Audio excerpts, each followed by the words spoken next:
Greg Marshall here. I want you to think about this for a second. Expenses. And I want you to ask yourself, the money that I'm spending, am I getting a return on it? Look, you're in business. You've got all kinds of expenses. You need to grow employee skill sets. So you have training and transportation expenses. You need to get customers in the door. You got marketing and advertising expenses. You've got to be able to write up customers. So we've got computer and software expenses. We've got tool and equipment expenses. We've got utility bills. It goes on and on and on. But here's the thing.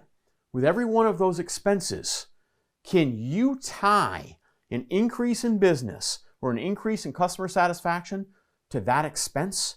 And if you can't, you either need to be able to track that expense better and correlate any money you spend. For instance, the marketing example I always give. I'll say to a shop, what do you like for marketing? Oh, I think that this thing seems to do really well for us. All right, well, how well does it do? Well, what do you mean? I feel like it works pretty well. I don't want think, I don't want feels like. I want to know we spent $4,000. We brought in an average ticket of $800. We had 10 new customers out of that.